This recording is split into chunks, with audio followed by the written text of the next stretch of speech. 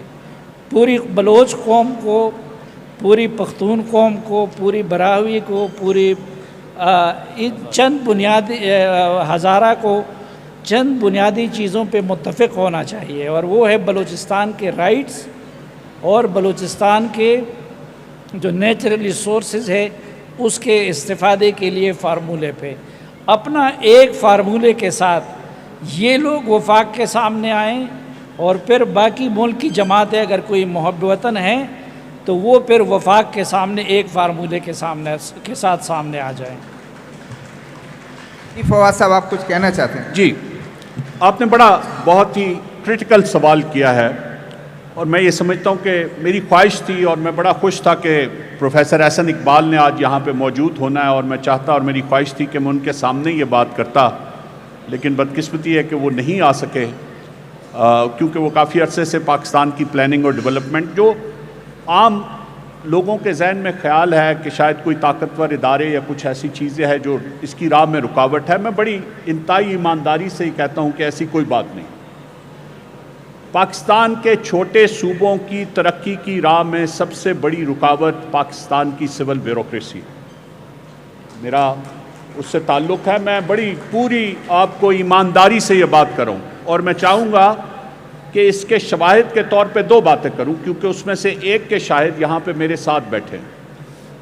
جب 2013 میں حکومت بنی اور تھر کی کول مائن کی ڈیولپمنٹ کے لیے ساورن گارنٹی کا مسئلہ اٹھا تو اس سے 5 سال پہلے پیپلز پارٹی 2008 سے 13 تک حکومت میں رہی تھی اور تھر کی مائن سندھ میں واقع تھی, لیکن اسلام آباد کی بیوروکریسی نے پیپلز پارٹی کی پولیٹیکل لیڈرشپ کی خواہش ہونے کے باوجود ساورن گارنٹی ایشو نہیں کرنے دی.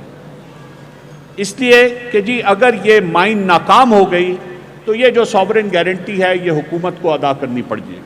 یہ تاریخ کا حصہ ہے, ریکارڈ کا حصہ ہے, آپ میں سے جو بھی چاہے اس کو جا کے اس کی تصدیق کر سکتا. اور جب 2013 میں یہ دوبارہ سوال پیدا ہوا جب ہم امپورٹڈ کول بیسڈ پلانٹس لگا رہے تھے اور ہمیں معلوم تھا کہ کسی بھی وقت یہ کول کی قیمت ہماری بساط سے باہر ہو سکتی ہے, تو اس وقت جب یہ دوبارہ سوال آیا تو دوبارہ اسلام آباد کی بیوروکریسی نے آپ شمس صاحب سے علیحدہ طور پہ سوال کر کے پوچھ لیجئے گا اس کی کتنی مخالفت کی. اس حد تک مخالفت کی کہ یہ کئی ماہ تعطل کا شکار رہا, تا وقت کہ اس وقت وزیر اعظم ہاؤس کو اس میں انٹرفیئر کرنا پڑا اور یہ کہا گیا کہ جی چاہے آپ جو مرضی ہو, اگر یہ نقصان ہوگا تو یہ اٹھا لیں گے, جہاں پہ اور بہت سے نقصان اٹھاتے ہیں, لیکن ایک مرتبہ یہ ساورن گارنٹی دی جائے گی. وہ ساورن گارنٹی دی گئی اور آج نہ صرف یہ کہ وہ ایک کامیاب مائن ہے بلکہ پاکستان کے لیے مستقبل کی انرجی سیکیورٹی کا سب سے بڑا تحفظ بھی ہے اگر اس انویسٹمنٹ کو جاری رکھا جائے. بلوچستان کے بارے میں بھی یہ بارہا ہوا ہے اور یہ آپ یقین مانے, میں ایک اور مثال دیتا ہوں کہ جب سوئی گیس دریافت ہوئی اور یہ بھی پاکستان کے آفیشیل ریکارڈز کا حصہ ہے, تو جب بھی یہ کہا جاتا کہ جی بلوچستان میں سوئی گیس کا دائرہ کار پھیلایا جائے تو بیوروکریسی کا آرگیومنٹ ہمیشہ یہ ہوتا تھا، اور جو کمپنیاں ہوتی تھیں گیس کی ان کا یہ ہوتا تھا کہ یہاں کی آبادی بہت کم ہے اور بہت دور دراز پھیلی ہوئی ہے، تو یہ اکنامکلی فیزیبل نہیں ہے کہ بلوچستان کو گیس دی جائے۔ یہ فیزیبلٹی کا سوال ہمیشہ بلوچستان کے حوالے سے ضرور اٹھتا ہے، لیکن اگر کوئی یونیورسٹی پنجاب کے چھوٹے سے چھوٹے ضلع لیا میں بھی بنانی ہو تو یہ کبھی نہیں سوچا جاتا کہ اس کی فیکلٹی اور اس کے اسٹوڈنٹس کہاں سے آئیں گے۔ تو میں آپ کو بڑی ایمانداری سے، اور یہ لوگوں کے ذہن میں یہ غلط فہمی کو دور کرنا بہت ضروری ہے، اور یہ اس دن ہوگا، یہ فیصلہ سازی اس دن درست ہوگی جس دن پاکستان کی پولیٹیکل لیڈرشپ وہ اتنی قابلیت رکھ کے آئے گی کہ اسے یہ معلوم ہوگا کہ اس نے اس بیوروکریسی کے بے لگام گھوڑے کو اوور رائڈ کس طرح سے کرنا ہے، اور کس طرح اس سے وہ فیصلے کرانے ہیں جو پاکستان کے لیے ضروری ہے، کسی ایک ادارے یا کسی ایک علاقے کے لیے ضروری نہیں۔ تو شہزادہ صاحب، ہمیں بلوچستان کی ایک اپنی اسمبلی ہے، آپ کہہ رہے تھے کہ یہ کون کرے گا؟ یہ بلوچستان کے نوجوانوں کو چاہیے، اور آج مجھے بڑی خوشی ہے کہ ہم بیٹھے ہوئے ہیں ان لوگوں کے ساتھ جنہوں نے یہاں کا مستقبل بننا ہے۔ انہیں یہ چاہیے کہ یہ بلوچستان کی اسمبلی اور بلوچستان کی حکومت کے لیے ایک پریشر گروپ کے طور پہ آرگنائز کریں اپنے آپ کو، اور ان کو مجبور کریں کہ وہ وفاق کے سامنے اور وفاقی بیوروکریسی کے سامنے بلوچستان کے مسائل کا حل لے کے جائیں، اور انہیں یہ کہیں کہ ہمیں یہ چاہیے۔ میں ایک چھوٹی سی مثال دے کے بات ختم کرتا ہوں۔ یہ 1993 کا واقعہ ہے، میں اس وقت deputy secretary to chief secretary Balochistan تھا۔ معین قریشی صاحب کی کیئر ٹیکر حکومت آئی، اور انہوں نے کہا کہ مجھے بلوچستان کے مسائل پر پریزنٹیشن چاہیے۔ یہاں پہ وہ آئے، انہیں پریزنٹیشن دی گئی۔ میں نے اس پریزنٹیشن کی تیاری میں کچھ کردار ادا کیا۔ آپ کو شاید یاد ہو، آپ اس وقت بھی یہاں پہ جرنلسٹ کے طور پہ کام کرتے تھے، کہ اس وقت بلوچستان کا سب سے بڑا مسئلہ گیس کے اوپر ایکسائز ڈیوٹی میں اصل حصہ ملنا تھا جو نہیں ملتا تھا۔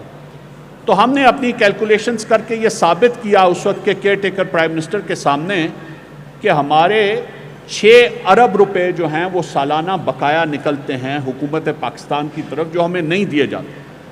شاید لوگوں کو آج 6 ارب کی اہمیت کا اندازہ نہ ہو، میں صرف اس اہمیت کو سمجھانے کے لیے یہ بتاؤں کہ اس وقت بلوچستان کا ٹوٹل ڈیولپمنٹ بجٹ 90 کروڑ روپیہ تھا۔ 90 کروڑ۔ میر لشکری رئیسانی صاحب بیٹھے ہیں، ان کے بڑے بھائی نواب اسلم رئیسانی فائنانس منسٹر ہوتے تھے۔ 90 کروڑ روپیہ تھا ٹوٹل بجٹ ڈیولپمنٹ کا، اور 6 ارب روپیہ صرف گیس کی ایکسائز ڈیوٹی اور سرچارج کی مد میں ہمارا سالانہ بنتا تھا۔ تو معین قریشی صاحب نے 1 ارب روپے کی فوراً اسی وقت ریلیز آرڈر کی، اور کہا کہ باقی ایشوز کے لیے آپ اسلام آباد آئیں اور وفاقی منسٹری جو فائننس کی ہے اس میں پریزنٹیشن دیں، اور میں چاہتا ہوں کہ اپنی کیئر ٹیکر ٹائم ختم ہونے سے پہلے اس کا فیصلہ کروں۔ ہم کچھ روز کے بعد اسلام آباد گئے، chief secretary additional chief secretary development ہوتے تھے قمر بیگ صاحب، چیف سیکرٹری ہوتے تھے اے زیڈ کے شیردل صاحب، وہاں پہ پریزنٹیشن ہوئی۔ اس پریزنٹیشن کے بعد وہاں کے جو سیکرٹری فائننس تھے انہوں نے کہا کہ بلوچستان کے کتنے ایم این اے، مجھ سے سوال کیا، تو میں نے کہا 9۔ تو انہوں نے کہا مجھے سال میں زیادہ سے زیادہ 2 مرتبہ ان کے ووٹس کی ضرورت پڑتی ہے، اور یہ ضرورت میری 36 سے 50 کروڑ روپے میں پوری ہو جاتی ہے۔ تم کہہ رہے ہو کہ صرف ایک مد میں 6 ارب روپیہ بلوچستان کو دے دو۔ یہ وہ تھاٹ پروسیس ہے جو 1993 میں بھی تھا اور 2024 تک اسلام آباد کی بیوروکریسی کا نہیں بدلا۔ جب بھی بلوچستان کے لیے ریسورسز کی بات آئے گی، جب بھی آزاد کشمیر کے لیے ریسورسز کی بات آئے گی، گلگت بلتستان کے لیے بات آئے گی، کسی کو ہماری جو رولنگ کلاسز ہیں ان میں سے کھڑا ہو کے یہ سٹینڈ لینا پڑے گا کہ نہیں، یہ وسائل مہیا کرنے ہیں، تبھی یہ ریزنٹمنٹ، تبھی یہ سارے مسائل جو ہیں ان کا حل نکلے۔ شکریہ۔ ویسے تو آپ تو اس وقت شاید چلے گئے ہوں گے، 99 میں بھی، 98 97 کے الیکشن کے بعد سردار اختر مینگل کی حکومت تھی۔ بلوچستان کی کانفرنس جماعت جو اس وقت 3-4 ٹکڑوں میں تقسیم ہے، اس وقت شاید ایک جماعت تھی۔ اس وقت کے وزیر اعلیٰ بھی یہی کہتے تھے کہ ہر مہینے ہمیں تنخواہ لینے اسلام آباد کا چکر لگانا پڑتا ہے۔ تو لوگ یہ سمجھتے تھے کہ کانفرنس تو ہمیشہ روتا ہے، پتہ نہیں صحیح ہے یا غلط ہے۔ اس کے بعد ان کی حکومت گئی, میر جان جمالی صاحب آئے, تو میر جان جمالی صاحب بھی یہی کہتے کہ ہر مہینے ہمیں تنخواہیں لینے اسلام آباد جانا پڑتا ہے. حفیظ جمالی صاحب درس اور تدریس سے وابستہ ہیں,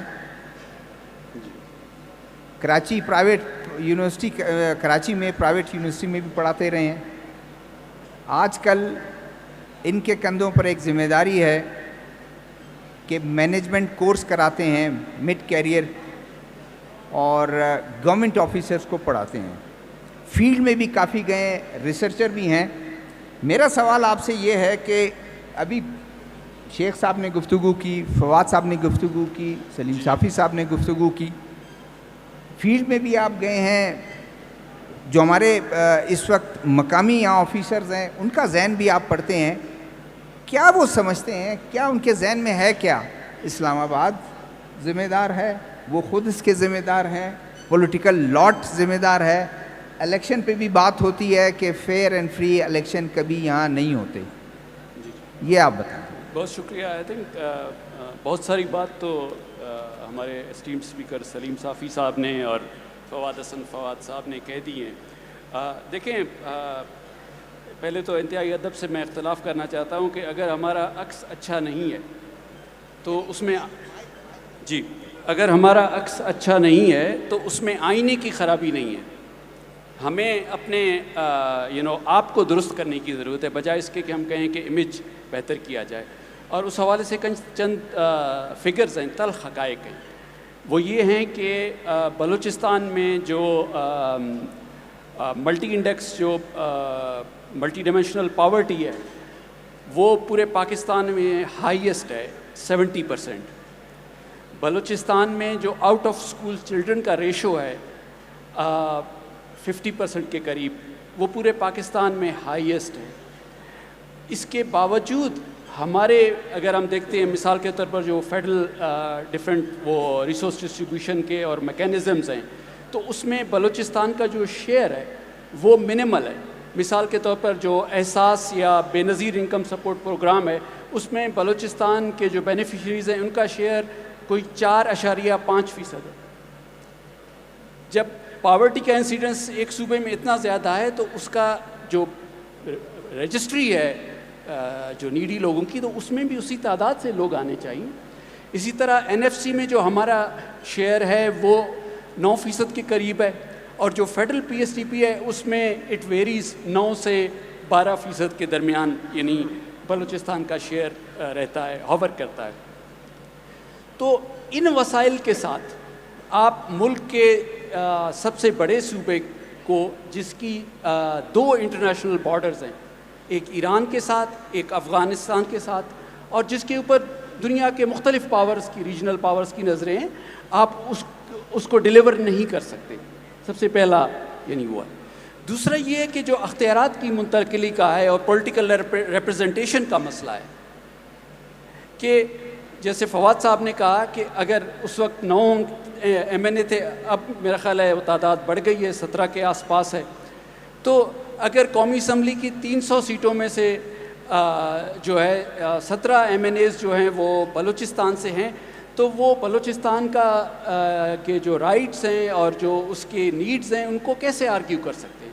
تو ہمارا جو فیڈریشن کا اسٹرکچر ہے وہ اٹ سیلف فلاڈ ہے. اچھا, سینٹ میں ہم نے ایکول ریپرزنٹیشن دی ہوئی ہے, لیکن سینٹ کے پاس کوئی فائنینشیل پاورز ہیں نہیں. میں اس کی ایک چھوٹی سی مثال دیتا ہوں. فواد صاحب نے سوئی گیس کے اس کی بات کی, تو ابھی ریسنٹلی ڈاکٹر مالک صاحب کے دور میں دوبارہ جو سوئی مائننگ لیز تھا اس کی جو پرائسنگ تھی, it was being under price, یہ سب کو پتہ ہے. ہمیں اس کی جو قیمت دی جا رہی تھی, جو باقی دیگر صوبوں میں جو ذخائر ہیں ان کے گیس کی نسبت سے پر کیوبک میٹر کم دی جا رہی تھی.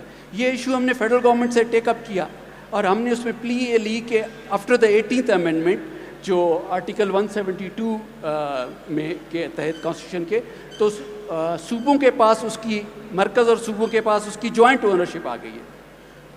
تو اس حوالے سے صوبے کو اس کا مناسب اس کی قیمت دی جائے, اور جو اس کے بقایا جات بنتے ہیں صوبے کے وہ اس کو ادا کیے جائیں. تو اس پر انہوں نے, جو پیٹرولیم ڈویژن ہے اس نے ایک انتظامی نوٹیفیکیشن کا سہارا لے کر کہا کہ نہیں, یہ ہمارے رولز کے مطابق یہ نہیں بنتا.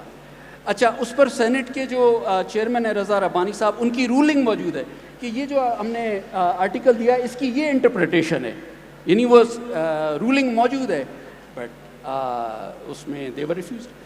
تو ایک تو اوپر کی جانب سے یہ مسئلہ آ رہا ہے کہ ابھی تک جو ہمارا ریسورس ڈسٹریبیوشن کا جو فارمولہ ہے وہ بلوچستان کی نیڈز کو, جو ہماری اسکیٹرڈ پاپولیشن ہے, یعنی اگر مجھے پنجاب میں ایک سروس پہنچانی ہے, چاہے وہ ہیلتھ کی سروس ہے, چاہے وہ اسکولنگ ہے, چاہے وہ کوئی اور سروس ہے, تو وہ مجھے 1000 لوگوں کو وہ سروس پہنچانے کے لیے مجھے 1 یا 2 اسکول بنانے پڑتے ہیں, 2 یا 3 BHUs بنانے پڑتے ہیں. بلوچستان میں آبادی بکھری ہوئی ہے, وہی سروس پہنچانے کے لیے مجھے 2-3 گنا خرچ کرنا پڑتا ہے. تو ہمارا جو سروس ڈیلیوری کا کاسٹ ہے پر سیٹ پر کیپیٹا, بلوچستان کا جو پبلک سروس ڈیلیوری کا کاسٹ ہے, چاہے وہ ہیلتھ ہو, ایجوکیشن ہو, کوئی بھی سروس ہو, تو وہ 2 سے 3 گنا زیادہ ہے. تو وہ جو لمیٹڈ فنڈز ہیں اس میں اس کی ڈیلیوری پاسبل ہے ہی نہیں, یعنی اس طرح سے. دوسرا جو ہمارا ایشو ہے اس میں ہمیں اپنے گریبان میں بھی جھانک کر دیکھنا ہوگا.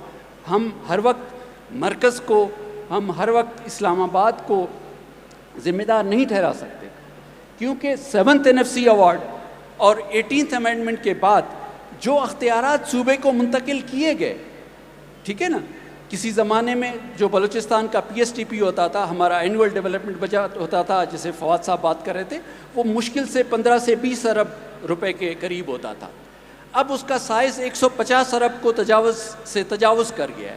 So it has our development budget has expanded by more than 4-5 times, so to speak.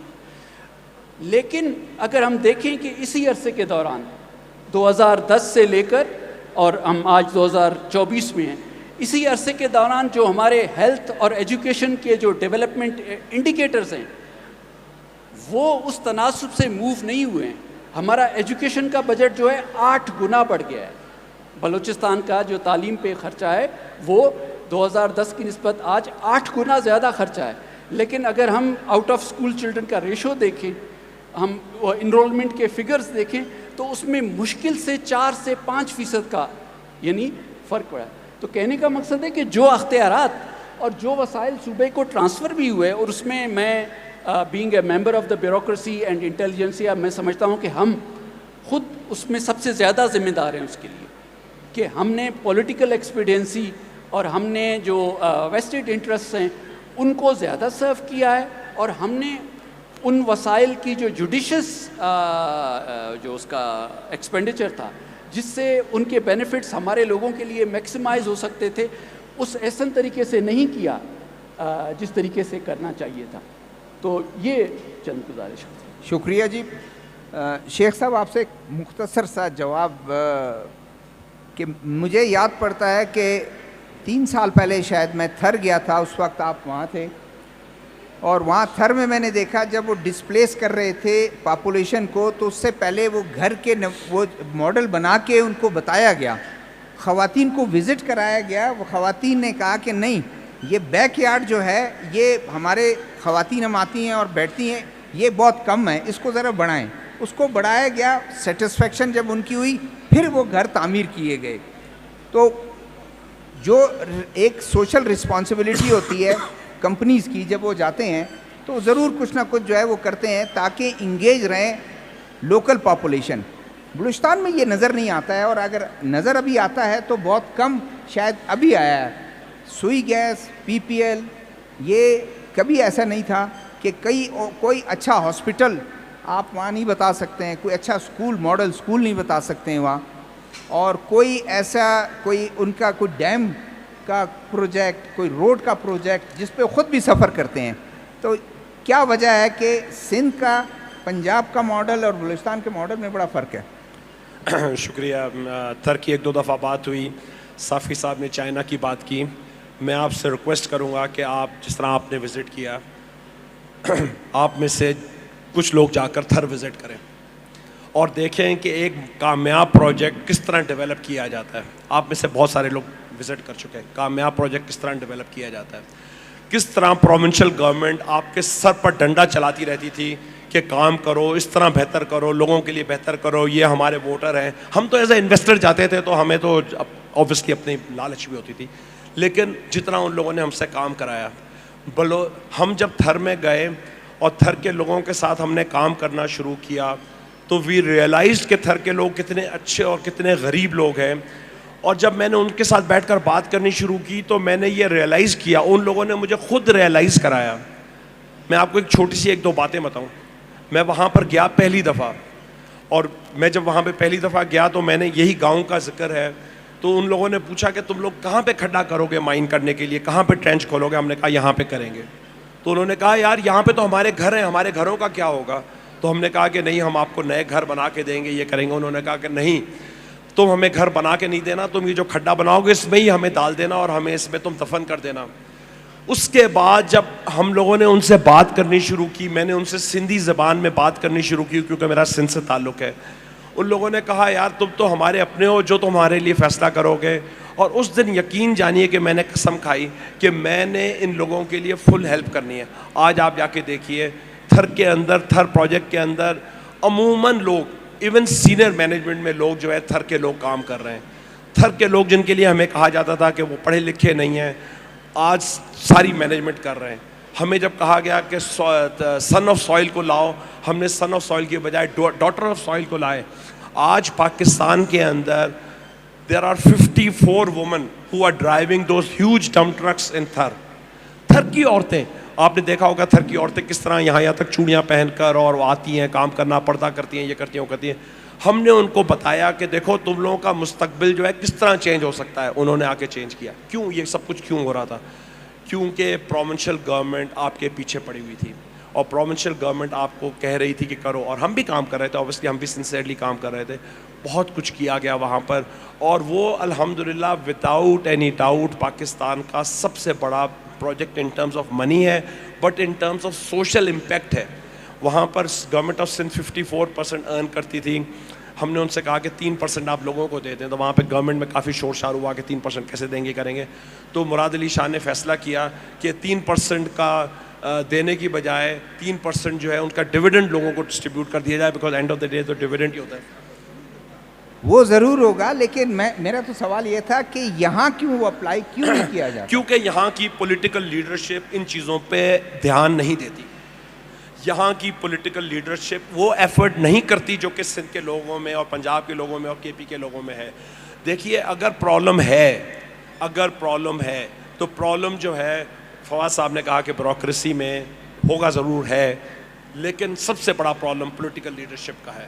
جب تک کہ پولیٹیکل لیڈرشپ آگے نہیں جائے گی، اور میں آپ سے ایک بات اور بھی عرض کروں اور بہت لوگوں کو برا بھی لگے گا، جب تک کہ ہائبرڈ حکومت ادھر ختم نہیں کی جائے گی، ادھر لوگوں کو امپاور نہیں کیا جائے گا، تب تک یہ مسائل چلتے رہیں گے اور ان مسائل کا کوئی بھی خاتمہ نہیں ہوگا. بہت شکریہ منتظمی.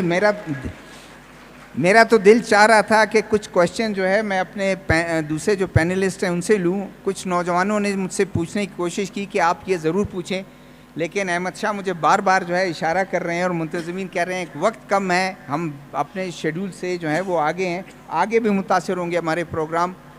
بہت شکریہ اسٹوڈنٹس کا، خواتین حضرات کا، کہ آپ نے بہت خاموشی سے اور توجہ سے سنا. اور مجھے لگتا ہے کہ اسی خاموشی کے اسی طرح آپ جتنے آپ کے جو سیشن ہیں اس کو بھی آپ اتنی توجہ دیں گے اور سنیں گے اور یہ ثبوت دیں گے کہ نوجوان کتنا وائبرنٹ ہے آج کا. تھینک یو، بہت شکریہ جی.